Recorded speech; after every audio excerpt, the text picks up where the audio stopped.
Welcome back to the Eastern Business Report. One of the most high-profile tourism projects in Southeast Nigeria is quietly crossing a major milestone. The landmark Nikki Lake Resort in Enugu, a 10 billion naira redevelopment effort under a public-private partnership, is nearing completion.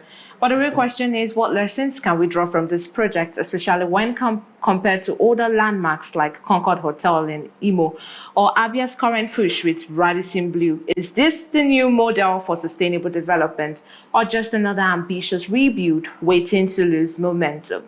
We'll unpack that today with our guest, Nathalie Ukwu, who is AfiaTV's chief correspondent. She toured the landmark site sometime last month and brings first-hand insight into what's happening on ground and what this could mean for the region. Welcome, Nathalie. Thank you, Marvellous. How are you doing today? Good. Thank you. Good to have you here. So, good to have me here. Yeah. So let's start. What was your first impression like when you saw the Nikki Lake Resort? We knew how it was, how dilapidated, and everything that was happening there. I for one visited Nikki Lake Resort years ago, and when I got there, I saw the seats, even the lake was. So anyway, go ahead and tell me. All right, I turned to a moderator for like 2 seconds. I was waiting to ask you the question. Well, the first thing I saw was the new gate, the new structure, the gate structure. It's and also the when you're going into the hotel, the driveway essentially has the new branding, Landmark Nikki Lake Resort. So you can tell that Landmark Africa Group that has taken over the management of Nikki Lake Resorts for the next 35 years is really, really, really hard on branding. They want to ensure that people begin to understand that this is no longer just Nikki Lake Resorts, this is Landmark Nikki Lake Resort. So the first thing I noticed was that the gates had been typically overhauled, it had been changed. Then going into the hotel, not much has changed right now, because obviously they're still trying to pick the contractors and the rest. What I would say was on ground was the fact that they had given 10 contractors, commissioned 10 contractors to create 10 different room concepts. Now, each contractor, according to the CEO, founder of Landmark Africa Group, Mr. Paul Onwanibe, was given a certain timeline to fix up each room that the contractor was given. So 10 contractors, 10 different rooms, and 1 room each. So each contractor will work on a room as a sample. The other one will work on a room as a sample. And at the end of the day, when the timeline elapsed, the contractors were ordered to stop work completely. And then the CEO founder took a tour, inspected rooms. And from that inspection, he will now decide which 3 contractors are going to be continuing with the work at the hotel. So essentially, according to him, each contractor will be given 70 rooms at the hotel each to basically rehabilitate. So you're seeing the project still at its elementary stage, but a lot of money, according to the CEO, has already gone into this work. A lot of money, and we're still waiting to see the impact of that. Now, what that goes to show is the level of dilapidation, that some parts of Nikki Lake experience. Now, we understand that before this new management of Nikki Lake, the hotel was run by the current Commissioner for Culture and Tourism, Demugochi Madueke. She was there in the management capacity. She was definitely a strong official there. So she did do her best. She kept it at least to the points that Nikki Lake met it, because some way, somehow, she was able to hold things down. It could have been worse if not for her own experience as well running hotels. But yes, the landmark effect is being felt because you're seeing work going on.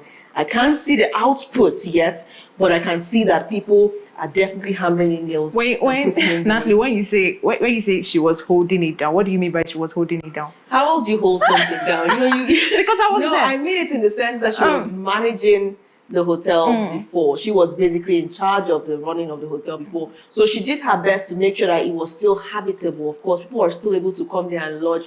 But in terms of, because Landmark is, imagine your profession is just about ensuring people have a good time. Landmark is known for that. So you can't really compare, what Landmark would do and what existed before. But to the best of her capacity, I'm sure she did what she could for the result. Some say this project is over 10 billion naira, and some say that's in the first phase. It is 10 billion naira. Well, with what you saw, do you think that vision was very much materialized on ground? Well, right now, a significant amount of the money has been spent already. And of course, when you do watch the documentary, you find out how much of that has gone into it so far. But the 10 billion naira is, in fact, for the first phase. the rehabilitation work going on. That's phase one. We don't know how much will be brought in phase two, because the amount of work that has to be done there is a lot more than 10 billion. Now, what was most striking for me, I think, was after we had seen the rooms put together by the 10 different contractors, Mr. Paul invited us to also look at the room as it was before Landmark came in and started to try to overhaul the system or try to get people to work on the rooms. And I realized the stark difference between what was there before and what is going to be the future of the resort. I never realized that the bathroom ceiling was so low. And I had to ask a couple of questions when I left the hotel. I asked someone, and he said that typically rooms were designed like that in the past because rooms had central cooling systems. So because of the cooling systems needed some kind of vents, they usually put the vents on top of the bathroom. And that's why the bathroom usually would have a very low ceiling. Then I also walked into the room and I realized that it wasn't just, looking at the materials that we saw in the other sample rooms. And I go back then, I realized that we may not have known, but those rooms were deteriorating. Now, we couldn't appreciate what we had seen in the 10 sample rooms until we actually went to the existing room and we saw that, wow, this really was deteriorating. This really was deteriorating. Talking about deterioration or deteriorating, when you look at state-led or state-owned properties, structures, you see that most of them struggle to keep up with structures. You hear people say, when it's government property, just leave it. That's why when you see maybe new administration building, some people will tell you, can they sustain it? Even if this administration can sustain it, the one coming in after them, can they sustain it? Why do you think this is? Why does this happen? Why do government or state-led structures suffer? I think it's because the government has a lot on its hands. And sometimes you have political stakeholders that would want to come in there and claim they can do more than they can.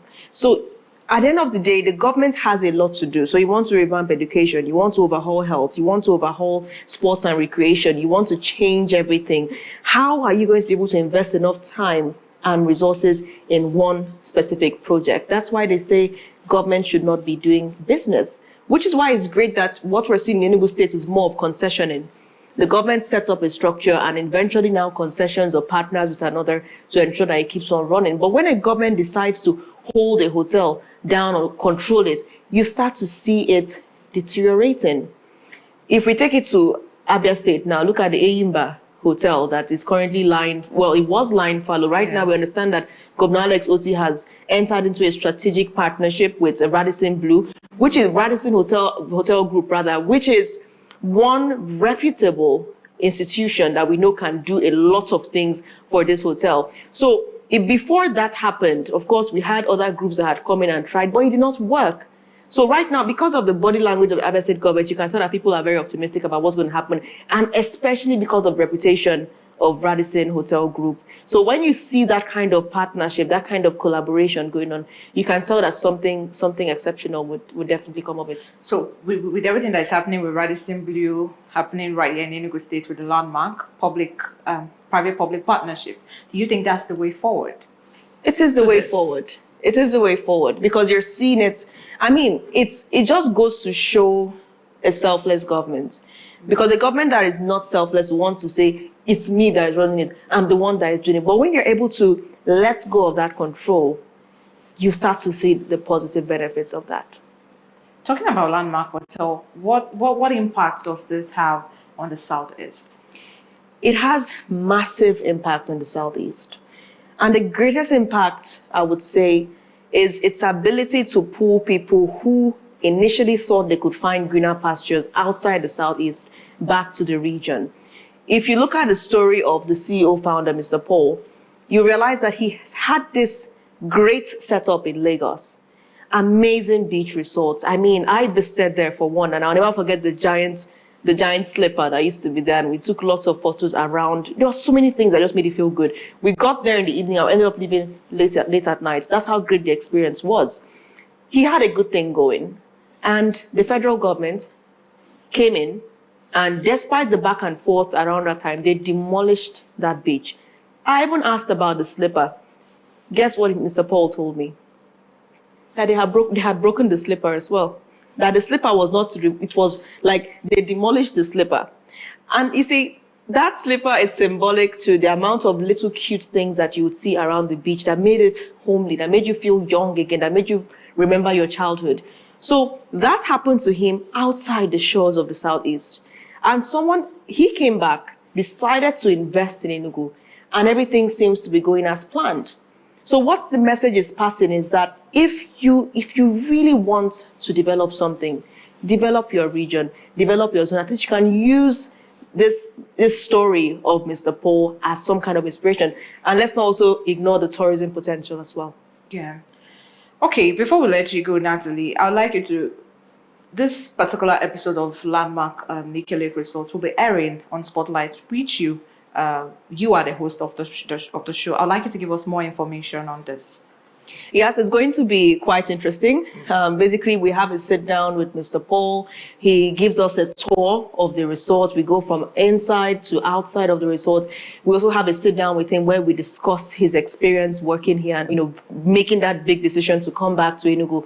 I think it's going to be one of dynamism. It's in constant motion, in total constant motion. And then to add to that, it's not just about Landmark alone. This Spotlight series, which is on tourist destinations in Enugu, would also see, of course, the team and I visit other tourist attractions, tourist destinations. So if you're doing well, you can rest assured that the Spotlight is going to come to you as well. But right now, the greatest place you could start was for one of the most progressive ideas we've seen right now in the Southeast. So of course, it's going to premiere on your show at 11 a.m. on Monday. Yeah. And then for those of you people that are probably going to be at work or doing other things, they can watch it again at 3:30 p.m. same Monday. All right, Nathalie, thank you. Thank you for joining us today, and thank you for doing an amazing job. Thank you. And that's all we can take on the Eastern Business Report. Till I see you at 10 a.m. on Monday for another edition of the Afia Business Morning. I am Marvellous Apuamaga, saying enjoy the rest of your weekend. Many thanks for watching.